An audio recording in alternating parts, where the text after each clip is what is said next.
Like the fact that I went from 350 pounds, OD'd on my cousin's, living room to this, that's a win, bro. That's success to me.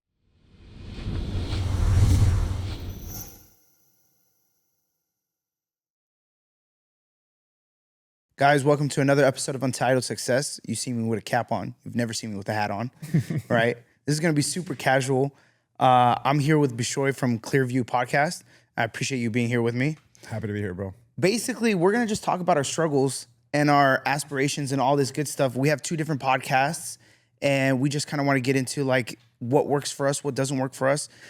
And for the viewers out there, we're going to have you guys tell us like, hey, maybe you suck at XYZ, try doing this. Or, you're doing well on this part, I would just kind of tweak these things. So we're really relying on you guys to kind of give us some feedback. And, thank you for being here. Love it, bro. Appreciate you having me. And I'm honored to be a guest on Untitled Success, man. I'm a fan and looking forward to running it with you, bro. Thank you, bro. When you started this podcast, right? Like, if you can give us like a one sentence to what your podcast is, what would that be?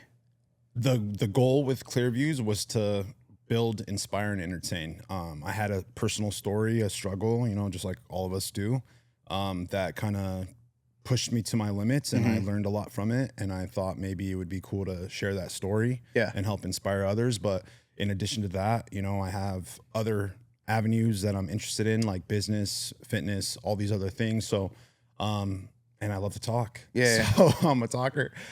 So that was kind of the inspiration behind starting it. And, just trying to hit the ground running and taking off. Obviously, this, but like the podcast realm is skyrocketed. Everyone's starting one now. You know what I mean? So one of the things that I'm sure you can attest to too is the struggles with competing and just grabbing the attention of the viewer and stuff like that. But that's the fun part too, is the challenge. Yeah. It's interesting because it's like it's a very easy barrier to enter for podcasting. Right. But you're also amongst millions of podcasters now. Yeah. And I think they say like the top percent of podcasters have to film 20 episodes. Yeah. Something. I seen the same stat. It was like 21 to get, I think the stat was like 80 or 90% of the podcasts fail after the 7th or 8th episode because they give up. Yeah.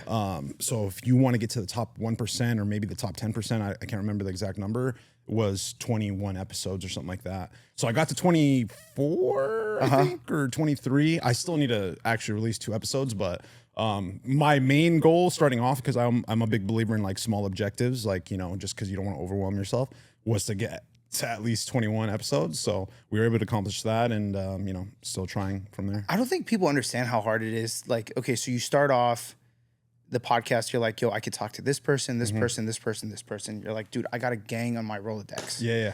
Right. And somewhere in between that time, you're just like, yo, I'm 10 episodes deep. I need to find some new people. Yeah. And I don't think people understand like the struggle of like, hey, once you reach your top 5 to 10 Rolodex, it becomes a lot more difficult for you to find other people. Oh, big time. Right. Big time. So yeah, no, I was it's tough because you can tap into your inner circle, right? And there's only so many people with that. And then on top of that, you want to try to find someone that is either of some status or has an interesting story that can, speak to the crowd that you're trying to cater to, right? Yeah. So one of the things that I got lucky with was just, and I'm sure you have the same thing, is just like networking, right? And I stumbled upon some personnel that were, they either had like a sound like following on Instagram and, all the social media platforms and stuff like that. I had one guy that had 22 million followers across all platforms. Oh, sick. And I ran into this guy like God's grace kind of thing. I was just taking a call for one of the companies that I was partnered with at the time, and he happened to be that guy, and I literally we hit it off on the phone, and then I discovered later that he had so many millions of followers, and I was like, oh crap, you want to come on my podcast, bro?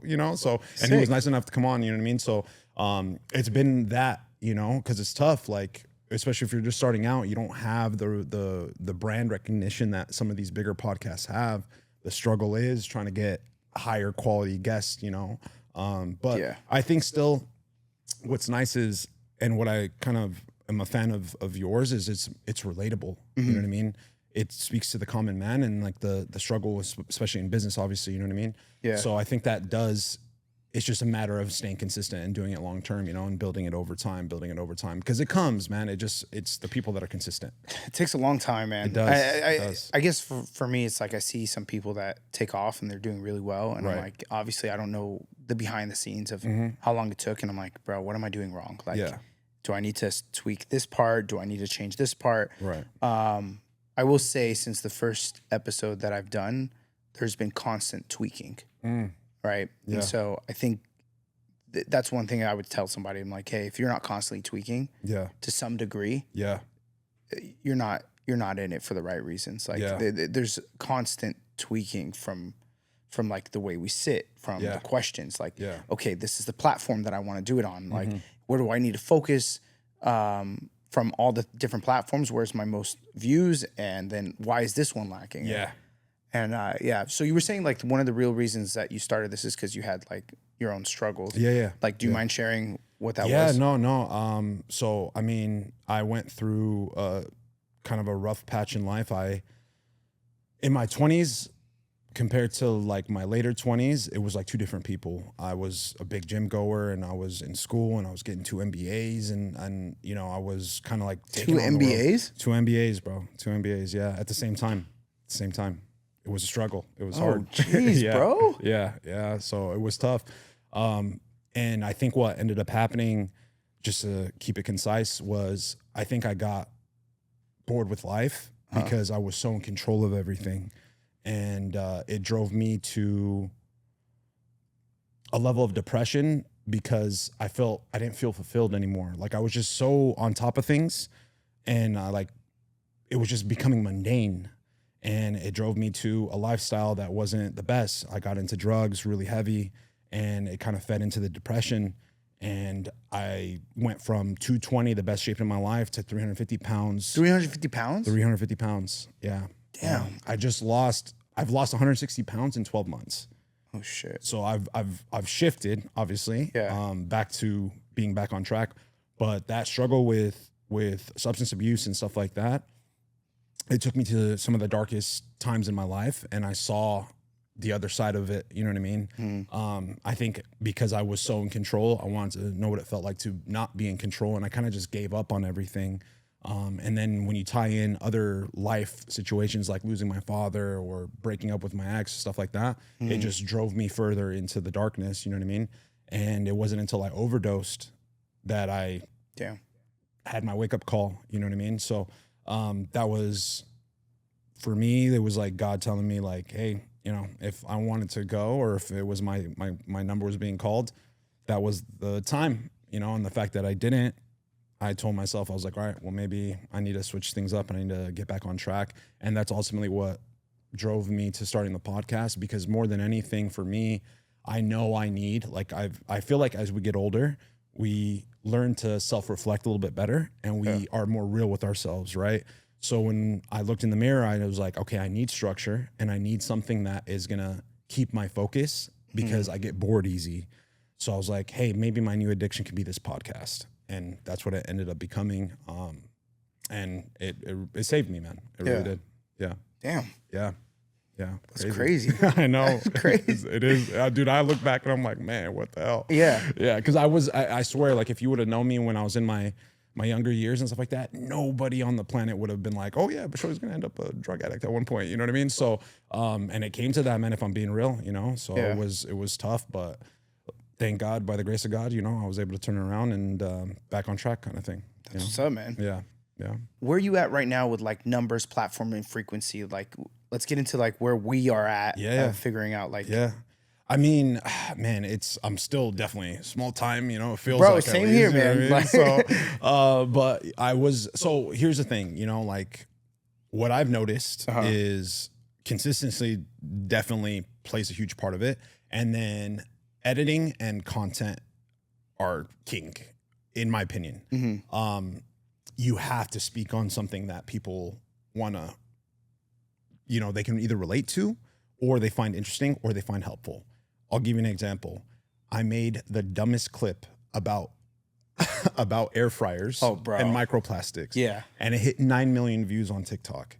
that blew my mind. And I did not make it thinking like, this is going to hit, you know what I mean?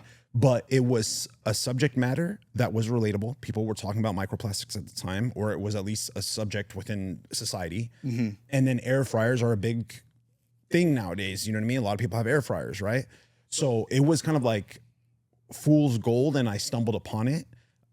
But that was like an example of something that actually took off. Now, in my opinion, it doesn't translate into every platform. Like Instagram, I feel is more quality based, whereas TikTok is more quantity based. Like you can fire more guns on TikTok and you'll eventually have something hit. Whereas with Instagram, it's got to be, at least again, in my opinion, more quality based. It's got to be, the editing has to be on point. The content matter has to be on point.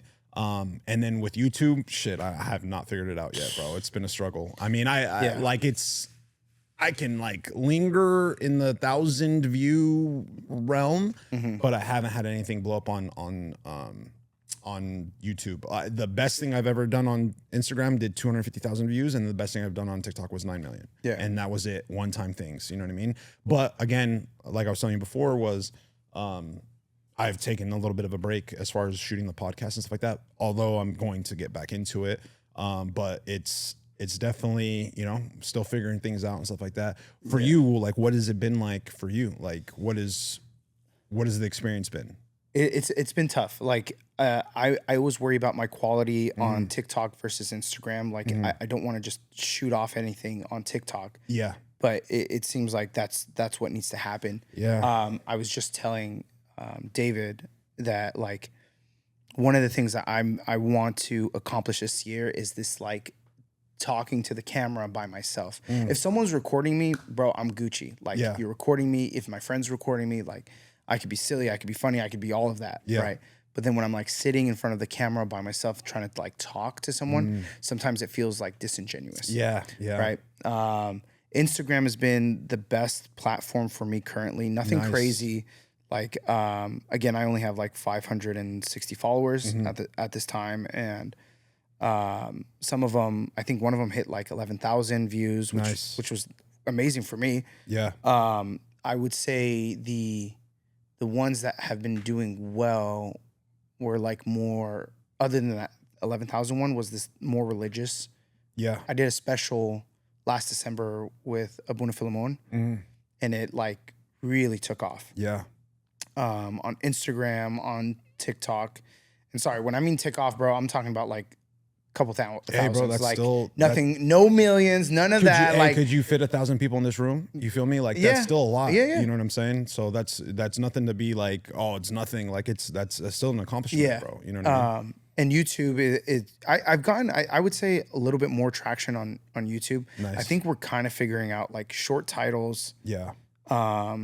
And like really open-ended like titles. Yeah. That's kind of been our thing, and the shorter it is, the better. Yeah. Long form content was definitely the priest one. Yeah. That was like the one that took off. Yeah. And a lot of it has to do about like his life. Like, a lot of people know him, so it's like they want to watch it, and they were really captivated by it. Yeah. Working on TikTok still, like, bro, TikTok is a struggle. Yeah. It is a struggle. Yeah. And so it's funny you mentioned that, because that guy that I had on, the one that his business now is like content coaching, like helping people with social media and stuff like that. He has 16 million followers on TikTok, and he was telling me that he's like, TikTok is like the worst gauge for your content. I'll give you just to tie it in. That clip that I did for the 9 million on the air fryer thing, it did 9 million there. I was like, oh shoot, this is about to hit at least like 100,000 on IG. Barely got 5,000 views. So he was even like, the reality is like TikTok is so unpredictable. Yeah. So it's like you can't even take offense to it. You know what I mean? And even his numbers, like, he has 16 million on TikTok. He has 2 million on Instagram. It's like, how can you have that big of a disparity? You know what I'm saying? Bro. So like I've like learned not to like take it personal with TikTok. It's just another platform to post on in my mind. Well, my thing is like you watch all these clips, like they're like, hey man, the game has changed on TikTok. Now if you put on stories, like you'll get more views. And I'm like, yo, what? How much of this is like BS? How much of it is true? How much is valid? Like, what should I be doing? Right. And so it's like, okay, we're doing trial by error. Yeah. But like I've always been a guy who's like, so my job, my inherent job is a financial analyst. Yeah. And like an insurance agent. Like those are my two traits. Right. And so when I want to know something or when I want to learn something, I go to someone who has already done it. I'm like, okay, what value does this person have? Smart. So I can like mimic it. Yeah. And it just like anytime I go to someone who's like talking about TikTok or Instagram, and I'm like, all of you guys are saying this is the formula, but like it's not. Yeah. It's not. It's trial by error. Yeah. And so I'm like, all right, well, can I get like some kind of direction? Yeah. So that way I can like start posting in a certain format or doing it in a certain way. That's the struggle, because all these people that I've noticed that are like content coaches and all this stuff, I'm like, there is no, this is also my experience too. Like there is no hard formula. It's like either it happens or it doesn't. And you kind of have to just stumble upon it yourself. You can use it as a baseline, like a structure or a framework. But the reality is it doesn't mean like A plus B is going to equal C in this equation. It's going to be like J times Y over M is going to be like what works for you that one time. You know what I mean? So it's just random. And I think that's why I say the consistency, in my opinion, is because the longer and the more time you put into it, eventually something's going to stick. Because the reality is you're probably researching things. You're probably looking into strategies. You're probably looking into different content, how to present it, whatnot. All that effort, in my opinion, just like anything in life, the more time you spend on something, you're gonna stumble upon something eventually. You know what I mean? It just depends on how consistent you're gonna be with it and how much time and energy you're gonna put into it. I wonder, like, okay, so one of the first things on Instagram is like, hey, look at the times that you post. And there's like a feature in the back end that says like, hey, these are where your viewers are looking at the most. So I'm like, all right, cool. Yeah. David, we're posting Tuesday, Thursday, Friday, Sunday, right? Like 4 times a week, right? Yeah. 3 times a week. Yeah. Tuesday, Friday, Sunday. Sorry. Okay. And that's based on the analytics that it provides. The analytics, and I'm like, bro, am I wrong? Like, we're not taking off like per Shardy who was like, hey, this is where you got to post. Yeah. See, and I've saw the same thing, and I've. It's funny because when I first started, that was like the game plan was like, all right, my viewers based on my followers are most active on Mondays and Wednesdays and Fridays from 6 or 3 sometimes or 12 or whatever. And then I tried that. And then I've heard from other sources that it doesn't matter what time you post. As long as the content is banging, you're going to get the viewers that you need. You know what I mean? Yeah. And even that video that I had do decent on Instagram was like completely out of my wheelhouse. It was super random, but I just had a feeling that it was going to be relatable. You know what I'm saying?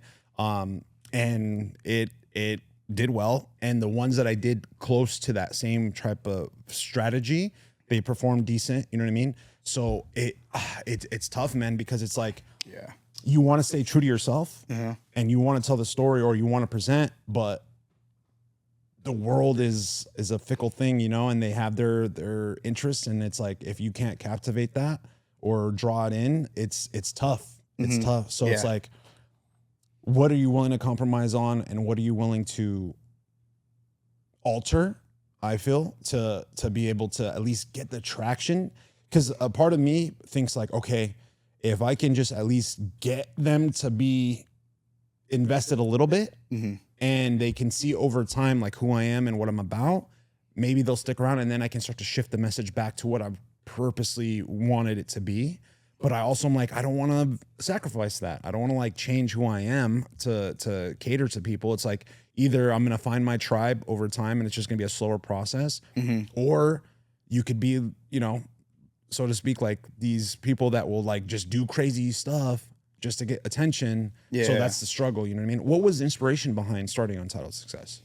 For me, it was pretty simple. Like we have all these podcasts that have these people that are like big time. Yeah. Right. And so like they'll have, you know, The Rock, they'll have, all of these celebrities, these gurus, and all this jazz. Yeah. And so you feel that as me, I'm like, yo, that is a very big pill to swallow and a long way to like attain. And so mine was like, okay, who are some local people that are successful? Because there's a shit ton of local people that are successful. Yeah. Especially in Orange County. Yeah. And so I'm like, okay, if I can get, a chiropractor that has a business, he's successful. Or these kids on the block who are doing like a shoe and sneaker and lifestyle, right? A dude who's doing like leather goods. It's not that far now. It's not that large of a distance that you're like, okay, if I start my business, maybe I can be successful. Yeah. And so that's why I called it Untitled Success. Yeah, I love that. It was kind of like a mistake to be called Untitled Success, and it just kind of grew into it. Yeah. It's like these are people that are untitled. Like you wouldn't know about them. They're not big deals. Like they're big deals in respect to their community. Yeah. But they are not going to be caught on like Channel 7 News and stuff like that. Right. So this person now who lives, in Pasadena, who lives in, Garden Grove or Orange, it's not that far from you. Right. So that was like my inspiration. It's like, okay. And to be honest, it's also selfish reasons because like I do want to start a different venture, a business venture. And when you're doing that, you're kind of getting into your head a lot, especially being Egyptian. Yeah, big time. Right. Yeah. And so it's like, okay, I want to start this business, but these are all the problems that can come with it. Yeah. Well, there's other people that have already done it. Why would you be any different? And then some people that are just like, take the plunge. Yeah. So I'm like, okay, well, maybe I can just talk to people who have local businesses and see what their struggles are. Maybe I can learn from them. And so that's kind of like what I was trying to. Okay, going back to this. Yeah. What was the biggest, like our biggest flops that we thought was going to take off? And you're just like, yo, why did this not work out? Yeah. If you're talking like for instance, like an episode that I shot, that would be 100% the one with the dude with the 22 million. It did not perform the way I thought it was going to. There was some back end stuff that was like not what I was expecting. Cause I'll just keep it 100% real. My strategy was if I can get people with followings, my thought process is everyone's got a little bit of a narcissist in them when it comes to social media, right? Oh, for sure. You obviously got to see, you're on camera and all these things, right? Yeah. So I was trying to play to that. Okay. I was going to be like, okay, if I have you on my podcast, you obviously want that footage of yourself and you're obviously going to post it, right? That was the thought process, okay? And I was expecting more exposure that way, but it didn't pan out that way. You know what I mean? And I had, another person that had 2 million followers come on and didn't perform as well. You know what's crazy? The story that performed, or the episode that performed the best out of everything I did, was our second episode where I told my story. For some reason, that one did well. And I think it was because I was speaking on subject matter that was relatable, like substance abuse and recovery and rehab and stuff like that.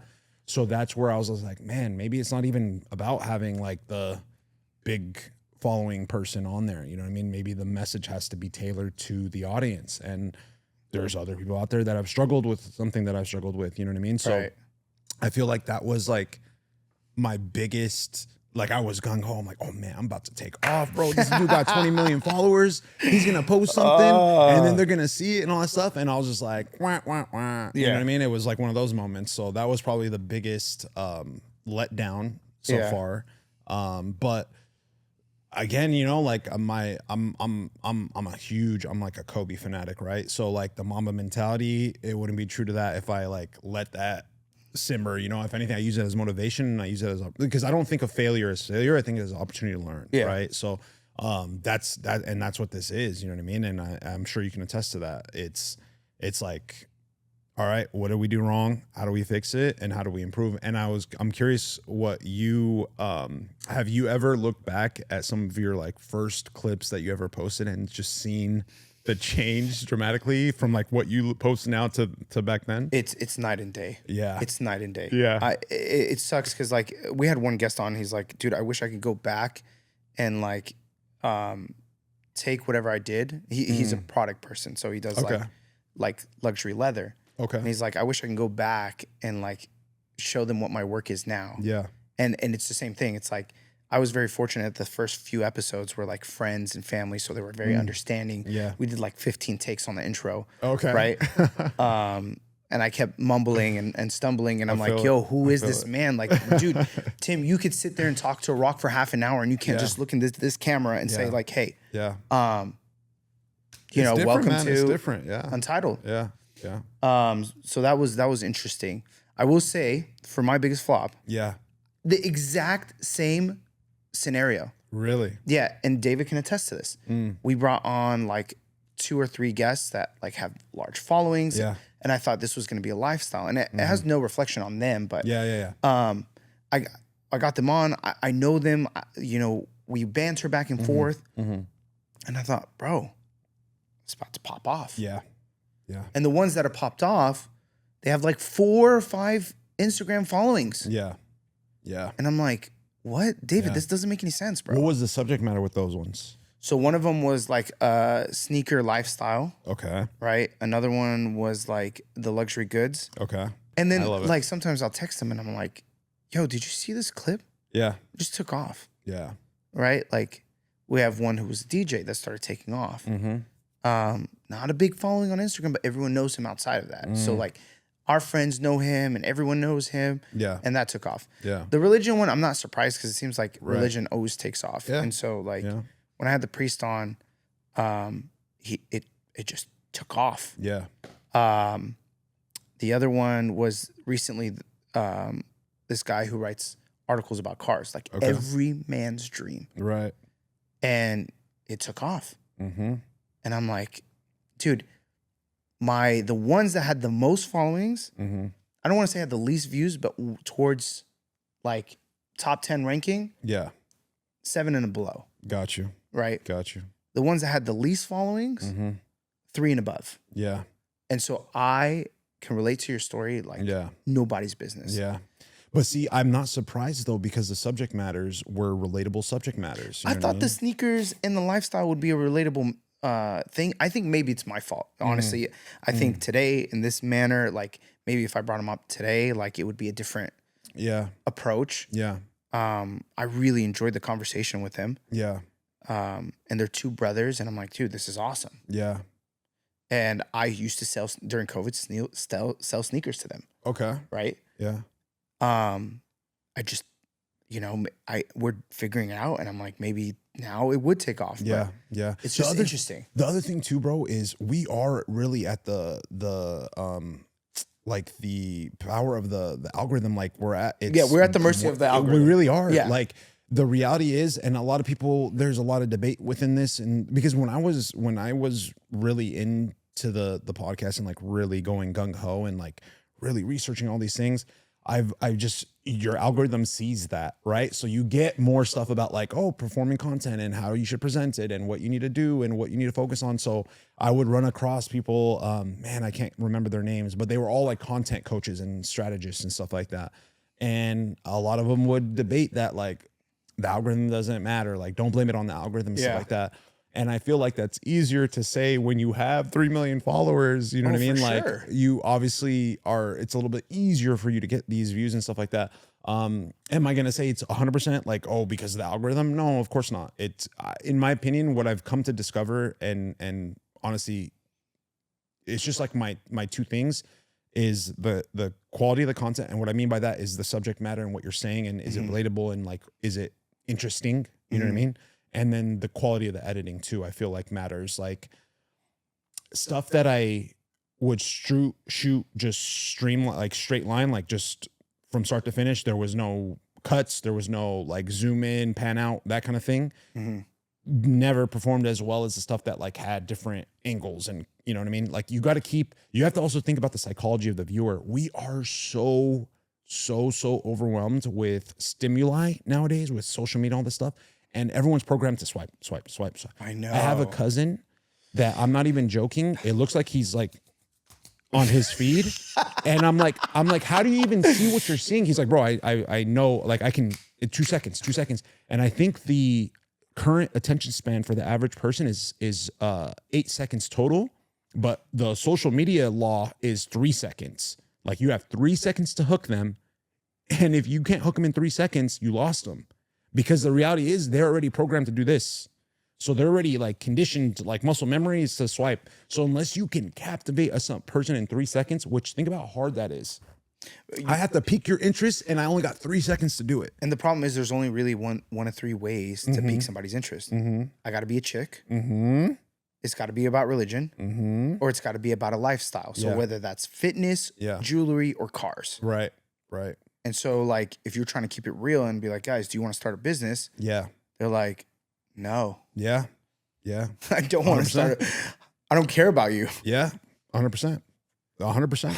That's the tough part, man. That is the tough part. That's why I feel like, that's why I go back to like the consistency and the longevity thing, is because your story and what you're trying to do is great. And it's great for the right person. It's just a matter of maybe the volume of people that are on social media aren't in line with that. But there is a group that is, and over time, that group will eventually build and build and build. Hope and build. so, man. I think it will, bro, because what you're trying to accomplish and like the mission behind Untitled, it's smart, and I think it's a great marketing tool for a business owner. Like, what better way to highlight your business and who you are and why you started your business? Because everyone's got a story behind why they started their business, right? And everyone wants to market their business, and the social media game is the key marketing tool now. Yeah, like. The old school way of marketing is non-existent anymore. Like if you don't have a brand, a personal brand, and if you're not established on social media, or at least trying to be established on social media, you can't compete nowadays. Because you think you're cooked if you're not anywhere near like a social media presence? I don't think you're cooked, but I think that you have to have one. Okay. Like it doesn't need to be like millions of followers, but everyone is going to either... Somebody's got to see you. Yes. Okay. Yeah. And you need to like, you just also, it's like a part of like, it's like social passage now. It's like, if I come to you and I'm interested in your business and stuff like that, I'm going to ask, do you have like an IG that I can check out? Do you have a Facebook that I can check out? Do you have a TikTok that I can check out? I have a doctor buddy that he is not about the social media game at all. Like he's not about it, but he has one, and he like forces himself to do it. And it's paid dividends for him. He's gotten a couple of people to like these influencer types to come in and shoot those type of videos where it's like, oh, I just stopped by this clinic here in Victorville and they specialize in X, Y, and Z and blah, blah, blah. And it drew traffic for him, because the reality is everyone's on their phones. Everyone's looking. Yeah. So it's like, what better way to get your customer or your client there that way? Are we thinking, okay, so first of all, it seems like billboards are dead. Like anyone who's doing it, you're wasting your money. Yeah. All right. So do we think Google ads? I think Google ads are still a thing. Yes, they are. Right. For sure. But that's more of like, if you actually have your business and you want to drive people to that business. I haven't played with this yet because I haven't expanded on it, but like they're saying like Meta is the key to everything. Like to drive people to your website and to your social handles. So I haven't played with that yet. And then there's Instagram, TikTok. A lot of people are saying, dude, you guys are missing some bread and butter if you're not posting on LinkedIn. Yeah. Oh, yeah. LinkedIn's a big one. And so I had to create a page on LinkedIn just like a week ago. And I'm like, oh, I need to start posting on LinkedIn. And so I'm like, okay, what else? Like, is that it? So we think like mailers are not it anymore. Billboards are not it anymore. When's the last time you looked at a mailer? Right.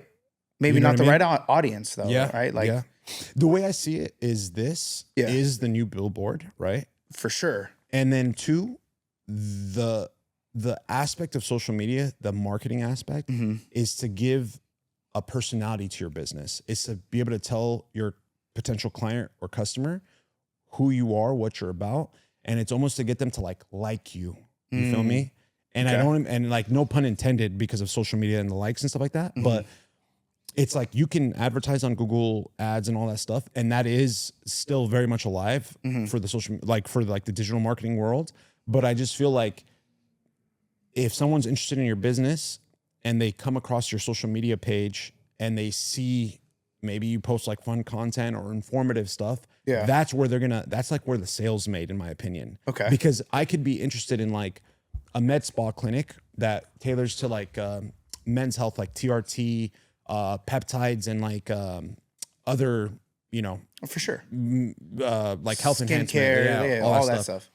What's gonna make me go between this place and this place is I'm gonna probably check out their pages, and I'm gonna see what they're about.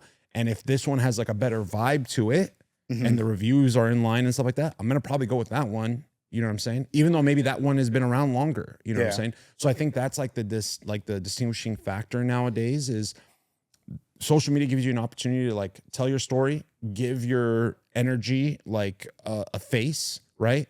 And to get the back end stuff that maybe a person can't see off of just like a 4-star rating on Google. You know what I'm saying? Fair. Yeah. One question I got to ask you, and maybe you can shed some light on it, is like, do you think the Instagram badge that you pay for every month, is that worth it?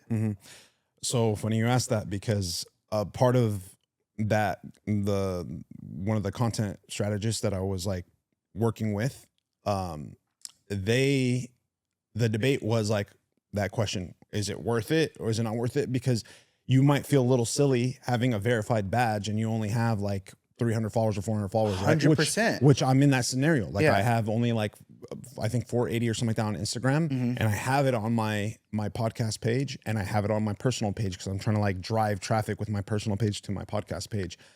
And from what I understand and what I've been exposed to and what I researched is it gives you a slight edge in viewership because you're prioritized, because you're verified. And then it just shows legitimacy, right? Now, before that became accessible to like anybody, you had to like earn that. 100%. Right? You know what I mean? So that's like when you were really truly verified, it was like it meant something more.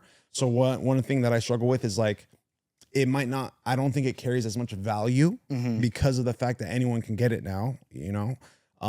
But the reality is, I know you take this serious, right? And you're trying to build something, so you should verify it, bro, because you are going to be legit. Because it pops up on my feed and they're like, I think it's like $14 a month. Yeah. $14.95. $14.95. And I'm like, bro, if this is going to be what it takes to continue to grow, great. But I'm like nobody right now. Like you just said, I'm like, bro, I got 550 followers. I'm like, I'm nobody. Yeah. Right. And so it's like, oh, well, maybe it'll expose you more. I'm like, what's the like validity? The marginal benefit. Yeah. How valid is the statement? Yeah. To do that. There's people that have verified badges and they're like, yo, you got to do it. And I'm like, and then there's like some people, one page that's like a body shop. They're not verified. They have like, I think 500,000, but everyone knows who they are. And so I'm like, dude, I'm like, what's the answer here, bro? I'll tell you this. You know? I don't think it's going to make or break you. Yeah. But I think it just shows the potential new follower or new person watching that you take yourself serious and you are legit. Like you're not like a rinky-dink operation, which by far obviously not. You know what I mean? So like I did it, you know what I'm saying? Did it like change my presence on social media like that? If I'm being honest, no. But I also was just like, you know what? I might as well, you know? But like sometimes, bro, I mean, I'm guilty of doing this. I'm like, oh, I see a verified check. Okay, I go to page. 1,000 followers. I'm like, fuck out of here, bro. Like, hey, but you went to the page. Yeah. I mean, you're not wrong. You're not wrong. You went to the page. So just that curiosity, you're not wrong. Still helps. You feel me? It's those little wins that add up to something. You know what I'm saying? Because the goal is to just get them to the page. You feel me? Yeah. Because then at that point, maybe out of 10 people that went to your page, maybe you get 3 new followers, but that's 3 new followers, bro. And over time, you know what I'm saying? Like, but why wouldn't I spend that money on like Instagram ads, right? You know, like I did an Instagram ad for season 2. I'm like, yo, guys, I'm quitting, yada, yada, yada. How did it do? Bro, it did like, I think 14, no, not 14,000. It was like 8,000 when I had only like 200 followers, right? And so I'm like, wouldn't that spend be more valid than the verified badge? And I'm like, that's what I have a problem. And then the other problem I have is like, okay, of these 7,000 views that you got within these 5 days, how many of them are legitimate? And how many of them are just fluff? How many, if you don't mind me asking, how many followers did you get from that ad? see, bro. Because that's where I feel like that's the metric that matters in that scenario, right? Because you could have 14,000 eyes on it, but you're like you said, you don't know if it's a bot. You don't know if it's somebody that's not your target audience. That's the struggle. The struggle I have is like people are like, don't pay for ads. Yeah. Right. Yeah. And then other people are like, I mean, just do it. This is what I was told, and this is what I've come to realize. From what I understand and what I've been taught by these other gurus and stuff like that, is if you're using ads and you're not selling a product or a service, you're not monetizing, then it's pointless. Because what are you drawing them to you for ultimately, besides just like, hey, look at me? You know what I mean? But in our situation, we need people to say, you know, hey, look at me. You know what I'm saying? Like, that's the goal with the podcast, right? You got to talk to somebody. Yeah. So I would say if you're ultimately geared towards eventually monetizing somehow, whether that's becoming like where you maybe even charge business owners to come on and market their business, you know, because you have a platform now, or to do, my God, I'm blanking on it, but the like sponsorships and affiliate marketing kind of thing. Yeah. That's where I feel like there's money that you could be making. Obviously, the main goal for me was monetizing wise was like sponsorships, because my goal too was I have such a tight-knit community from where I grew up, Victorville, right? So I know a lot of the people that live out there, and I know some business owners and stuff like that. Yeah. So my goal was kind of like in line with what you're doing too, is like, hey, come on, I'll advertise for you, and then you pay me a small retainer for it. You know what I'm saying? I have X amount of eyes on me. That's X amount of eyes that could be geared towards your business. That's what I think you should do, honestly, is because and then the OC area has got money. You feel me? Like, there's a lot of exposure that could come from that. But I feel like a lot of people wouldn't do it. Real quick, I'm just telling you this. So I paid very little. It was like $5. Not bad. 103 likes. Okay. 21 comments, 7 follows. Okay. Now, and it was $5 for one day, or $5 a day for how many days? $5 a day for like, I think 4 days, 5 days. 4 days. Okay. Right. So like $25. And account reaches was like $1,400 or 1,400 reaches. Okay. And so I'm like, okay, wouldn't that be a better spend? But like, again, how many of that followers are just bot followers? Yeah. Because there's so many people on the pages. Like I see some people's pages, they have 3 million followers. Yeah. I go down to the comments, not a single comment. You're telling me you have 3 million followers. That's the BS. Yeah. And not a single comment? Yeah. Yeah. It's just statistically not It's real. not probable. Yeah. Yeah. Right? Yeah. That's how you can tell. And you can tell when someone's botting their followers, you know what I'm saying? Like, because it is that. It's like you have 3 million followers, but you only have like 150 likes. Like, how does that make sense? You know what I mean? The ratio that I've come to see that makes sense is like between 20 to 30% of their follower amount. I was just going to say about 30%. Yeah. Like that. That's when you know it's like legit. Yeah. Okay. So when you went into this, part of the things that you do like on TikTok is like affiliation. Yeah. Right. Has that worked out for you?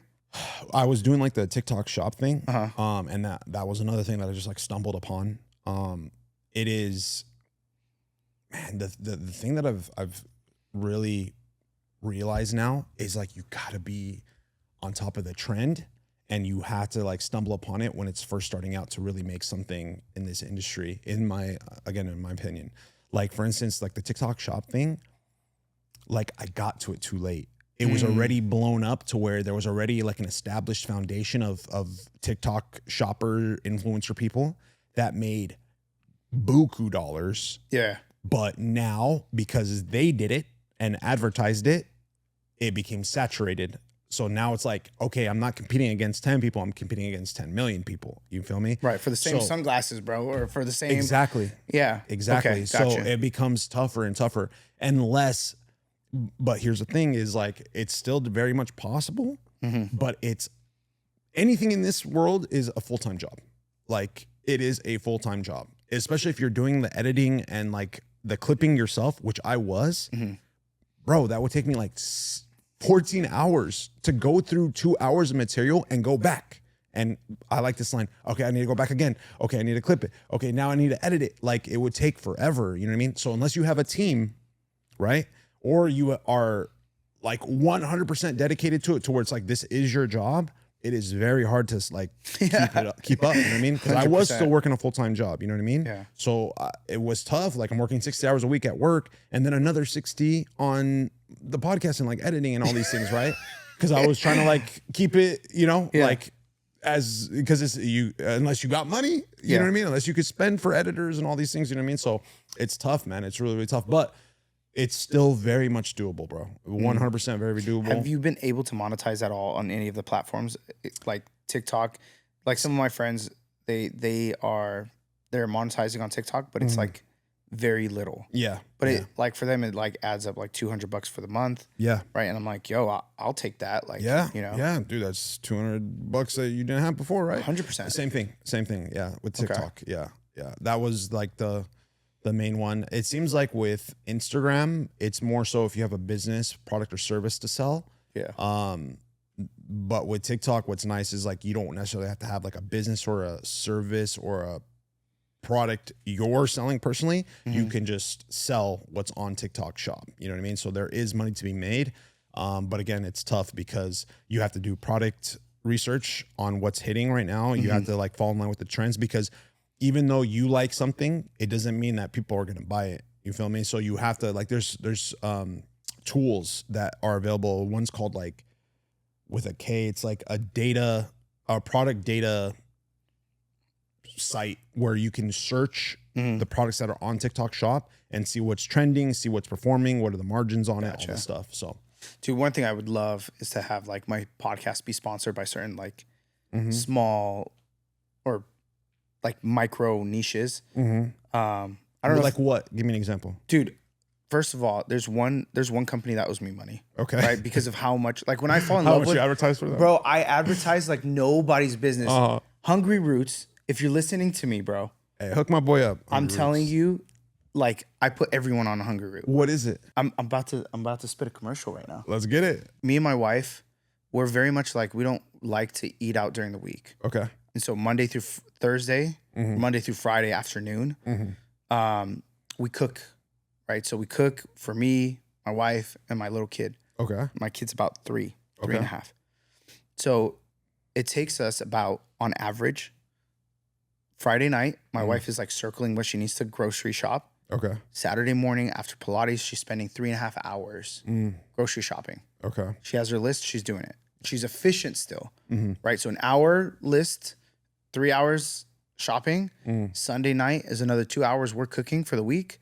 Wednesday night is another like hour and a half cooking just for the remainder of the week. Okay. Till Friday, Saturday, Sunday.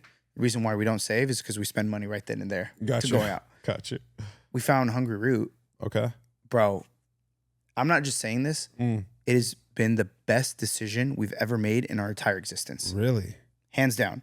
They send us all the food. It's like HelloFresh, but way better. Okay. And my wife is like a scanner. Like she's like, oh, this is healthy for you. Tim, stop drinking this energy drink. It's not good for you. I'm like, yo, leave me alone. Right. But they send you a box every Friday. Okay. And it's good for the week. Okay. Bro, it is amazing. Is it like healthy food, or is it just like anything and everything? You can set it up the way you want it. Okay, nice. So the 4 things that I like about them is the way you set it up. So if you're like on keto or whatever, you set it up. Beautiful. Number 2, it's no more than 15 minutes per meal. I love that. Number 3, my fridge is full by Friday, empty by Friday. Wow. Like So it's like perfect amount, it's like it's efficient. perfect. Okay. Number 4, because like example, like being Coptic, Yeah. we're fasting. Yeah. So sometimes I have to hit the pause button. The pause button is so clutch, right? Wow. Like these other ones that we tried, like we'd press the pause button, but it's too late. We already have the food for the next 2 weeks. Yeah.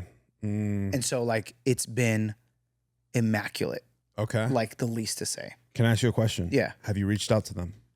I try to look up on research like how to reach out to them, and they have like these different pages. Okay. And I'm like, all right, bro, like how do I send an email? Yeah. Right? Because if I send an email, shit's going in the garbage, bro. Yeah. So I'm like, You know what I would do if I were you?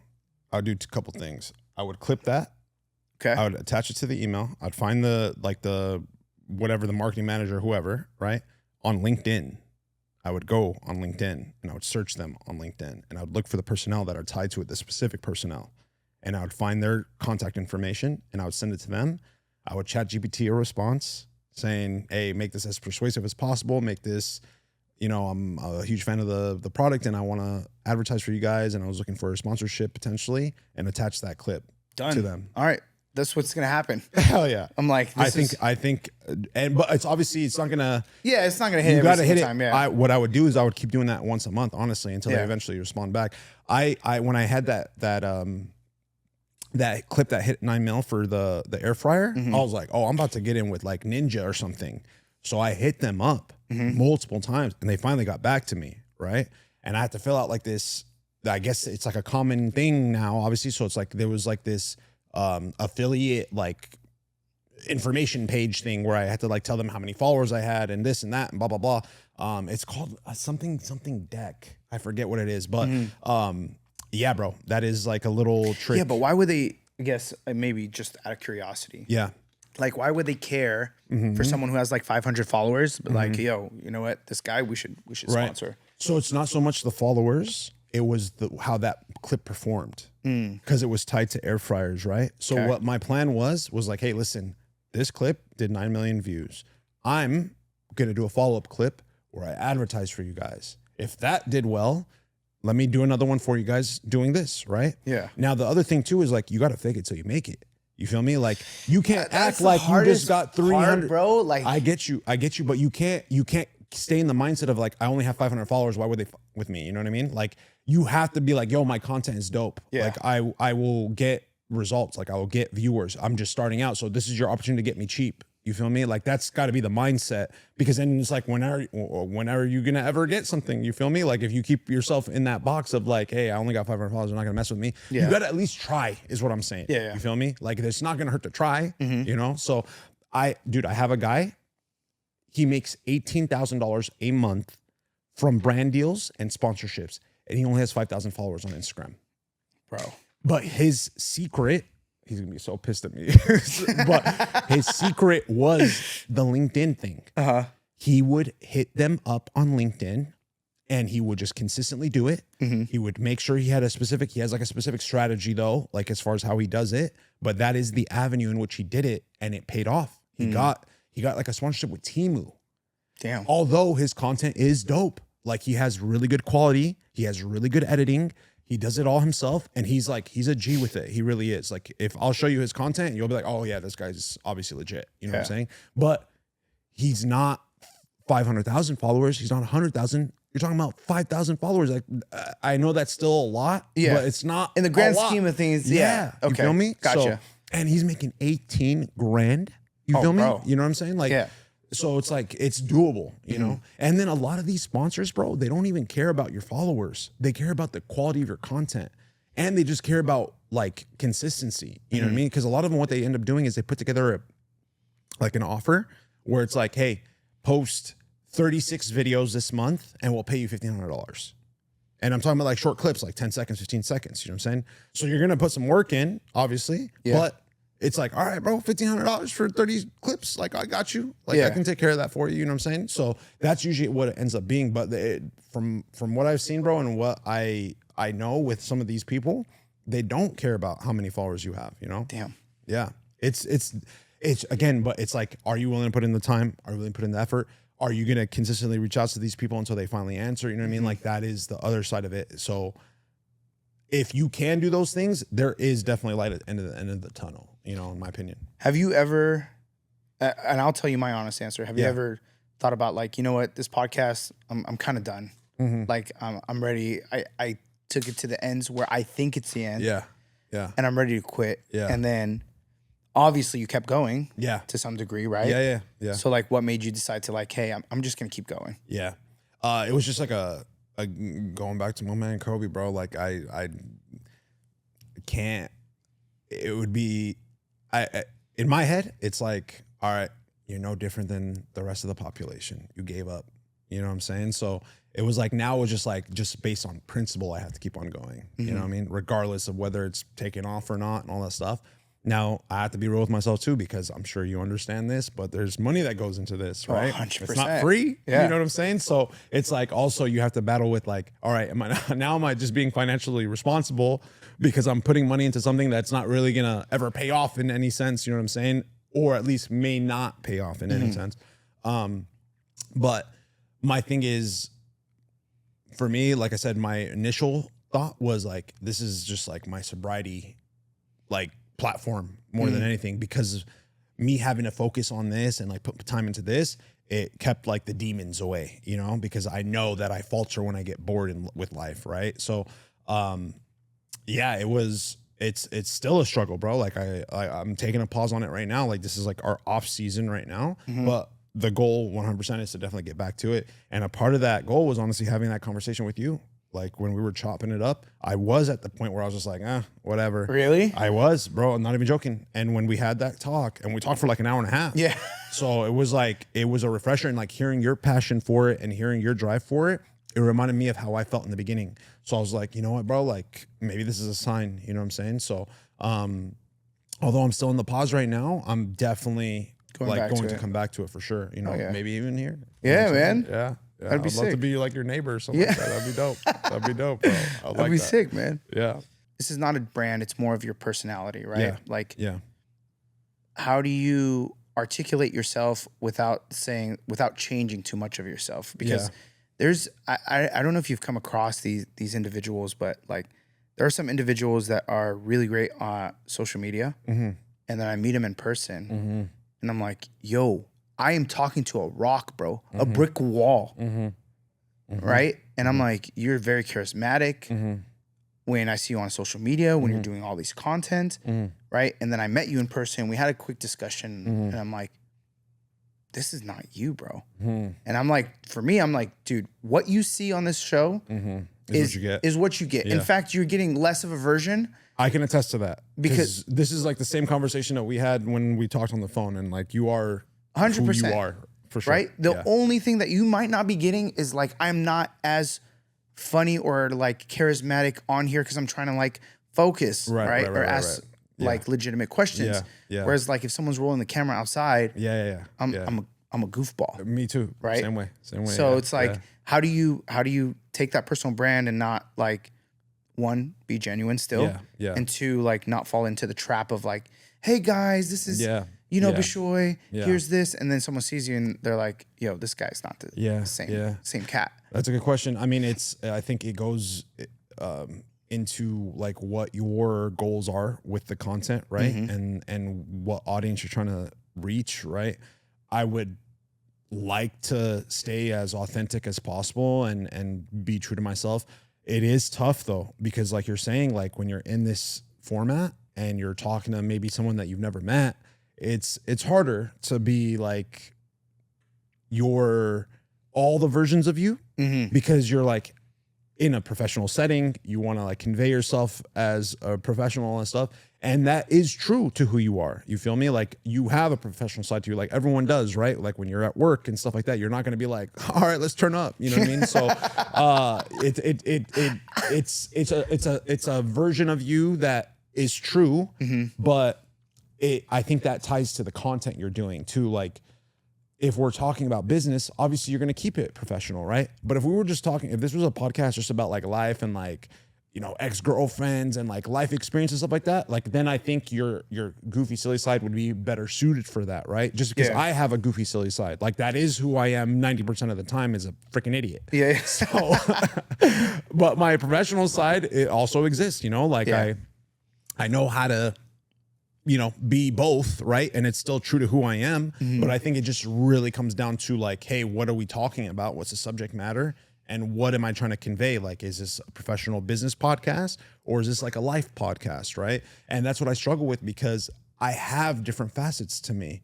And everyone talks about like, you have to find your niche. You have to find your niche. And I'm like, that I don't want a niche. Everything is my niche. Like I can talk about girls, I can talk about cars, I can talk about business, I can talk about life. You know what I mean? Like I want to talk about all that, you know? And to me, that is what a podcast is. It's supposed to be like every subject, you know? Although obviously there are podcasts that are like fixated on one thing, you know what I mean? Or they specialize in one thing. But that is the hard part, is because I'm like, should I stick to the niche thing? Should I just say screw it and I'll talk about whatever I feel like? You know what I mean? So what has it been like for you? Do you want to keep it strictly about business, or do you want to also like do life stuff? I don't think I'm in the life stuff part yet. I just like more want to focus on like growing this particular like content. Would you do a separate pod? Because a lot of people have 2 different podcasts or 3 different podcasts. Would you ever do like a separate one just for like life? We were just talking about that. No like, way. So one of the things that like a lot of my friends come to me is like financial advice. Like, Okay. nothing crazy, just like, hey Tim, I want a car. Yeah. This is like, you know, what we're doing. This is my credit score. This is whatever. Yeah. This is how I want to manage my money. And so it's not like I'm a money manager. I'm just like, yo, fam, let's get your shit together Yeah. and let's go get this. And we were just literally talking about this. Okay. And like having a different segment. But I don't know yet. Like I genuinely don't know the answer to these questions just because like going back to the very first thing that like kind of that you discussed is like, all right, I was doing these clips that were like a minute long and they were doing okay. And then now I started cutting them or David started cutting them. And it's like, oh man, these are moving because they're like, they're switching quick. Yeah. And so I'm not opposed to that, but Yeah. I don't think I'm there yet. Yeah. And one of the things that I think I want to accomplish this year, and we'll kind of talk about it in the next question, but one of the things I want to be a little bit more comfortable with is just having a camera in my face and just kind of talking. Okay. Right? Like I could talk to the camera here Yeah. and I could talk to you here, but when I pull out my phone and I'm like, hey guys, like today's, for example, Memorial Day, like we sit here and we remember, like, hope you guys are having a great day. Like go out, seize the day. Yeah. Right. Try to be a little bit more authentic and not general. Yeah. But that is my goal for the remainder of this year is to have like 1 or actually 10 clips of just like me, raw, no editing, post it, go. How often do you do that? I zero. Okay. And like, I'm sure like David is fuming in the back right there because this is something that we talk about all the time. Like literally we just had this discussion for the last pod. I'm like, hey man, like I was telling the other guest that we had on, I'm like, how are you growing? He's like, dude, sometimes I'm just taking the phone. David's like, bro, that's what I'm saying. That's what I'm saying, dog. Like you gotta be doing this. Yeah, you just gotta do it, bro. You know? Honestly. And I'm like, yeah, man, I just don't feel like I'm being genuine. Yeah. And I think what turns me off is the fact that I see other people doing it. Yeah. And then when I meet them in person, I'm like, oh damn, this is disingenuous. Yeah. I understand. I really do. I struggle with that too because I'm just like, man, I'm not like, is that really, would I really say that? Would I really do that and all that stuff? Right. I think what it comes down to, man, is like, it really comes down to this, like the goal, like depending on what you're saying in that clip or what you're talking about is if it's tied to what you're trying to accomplish with this, then it's not disingenuous. You know what I mean? Like it's a part of the strategy. It's a part of like the game. Like you have to do those things, you know, it's like a part of like how you keep up in this world, you know? But I would say too, bro, like, hey, if you do it and you don't like it, okay, do it one more time. Try it one more time. You know what I mean? And then just try it again and again and again. There's been plenty of times where I've done that, where I've like shot a selfie clip and like, you know, it's just one single talking head kind of situation. And I didn't like that first clip, so I did it again and I did it again and I did it again until I felt like it was either.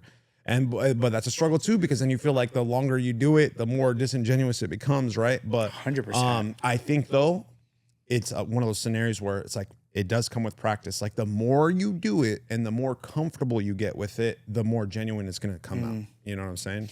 Who's a podcast that you're trying to mimic? Like if there's a podcast that each of us that are talking about, like, is there a podcast that you have, you're like, hey, this is the guy that or girl that I'm trying to like mimic or who I fell in love with and just want to do it more on a local scale for me? They're going to be cheesy answers, but if I would say like just quality conversations, it'd probably be Joe Rogan. Okay. Entertainment wise, Impulsive.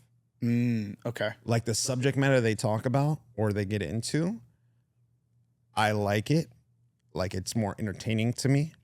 But as far as like deep conversations and stuff like that, I really like Joe Rogan for that. I'm trying to think if there's anybody else. Who is it for you? I think for me, the person that I really like that I think there's certain things that he does strategically that I really like take comfort in. And that is Diaries of a CEO.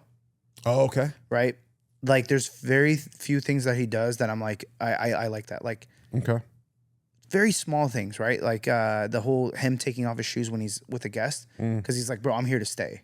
Like I'm taking off my shoes when I'm at a guest's house, like, or if I'm at home. And so I think he has very quality conversations. I just want to add my spice to it. That's like kind of like where I'm at. He's interviewing anyone and everyone, and he's doing great. And I love his content. Yeah. But I just want my spice to it. But this is, if I had to copy one, it'd be probably more towards like Diary of a CEO. Yeah. Okay. That's fair. That is a good one too. What's his name? My gosh, I forget it. I can't think of it. But there was another podcast that I really, really like. And if I said his name, you would know it for sure. And he's more business centered than anything. Is it PBD? Yeah. Yeah. Yes. I like PBD, but his content recently, I don't know if he's just getting too big. And then that way I'm like, I'm good for you. Yeah. Like I love his family orientation. I love his business thought process and his web page that he kind of, or his web of things that he creates. And he's like, hey, this is what this is for. Love all of that. Yeah. I just don't think I relate to him as much as I used to. And purely not because of him, obviously, but purely because of me. I'm like, hey, you're really great at what you do. Yeah. But now it's becoming more of a media Channel 7 news rather than a podcast. Yeah, I could see that. And more of like a media company, which that's kind of what he's looking for. Yeah. Where I'm looking for like the small talk. Yeah. And maybe in like 10 years from now, I'm the same way, right? Yeah. Like I don't know what that turns out to be. Right. But yeah. What do you want to do in the next 30 days that you think is like, all right, that's going to change the way that I do social media? Or like what things do you want to start tackling on? I told you mine was like just getting the phone in my face and just kind of tailoring to that. Yeah. It's probably like posting 3 times a day. 3 times a day? Yeah. Yeah. The volume, it's like, it's just... On all platforms or just like more TikTok? Ideally, all platforms, but more than anything, my main focus right now is really trying to build up the Instagram. I got a little bit of a hand in the TikTok stuff because of that one clip. So I'm like around like 4,000, which to me is like a huge deal, you know. But the IG is where I'm trying to like really build up. So that's like my focus more than anything is like at least getting 2 to 3 clips out. And then I need to go through, I have 2 episodes that I still have yet to go through. Maybe David can get a new client out of it. Send him for editing. Cause it's exhausting. I can only imagine what he deals with. You know what I'm saying? So let's give a hand for David, man. Hand for David. My man, David. Yes. And lastly, like what does success look for you in terms of this show? Like what's your ultimate goal? Yeah. And we can kind of just talk about that between us. Like, I think more than anything, man, is just actually doing it is success to me because a couple of years ago I was almost dead. You know what I'm saying? So like the fact that I went from 350 pounds OD'd on my cousin's, living room to this, that's a win, bro. That's success to me. Yeah. You know what I'm saying? So I think it's that is got to be it. It's just being able to keep on doing it. I enjoy it. It's fun. It's like a passion project for me. And if it comes of it and it's like it becomes more, that's great and all. But I'm just honestly happy to be alive, bro. Hell yeah, bro. Yeah. Appreciate it. Yeah. Likewise, bro. It was fun. This was fun, man. So if people want to reach out to you on your podcast, on your social media handles, can you tell the camera where they can reach you? So IG, we are at clearviews_pod. Same thing for TikTok. And then for YouTube, it's at clearviewspod. No underscoring like that. Check us out. That's what's up. A1. So, yes. A1, man. Yes. Appreciate you, bro. Next time you coming on mine. Hell yeah. Yes, sir. Guys, this has been a super casual podcast. I can't wait to hear you guys' feedback on some of the things that we talked about. We're going to be battling in the comments, right? When we tell you guys about some of these things. Until then, we're on the outro.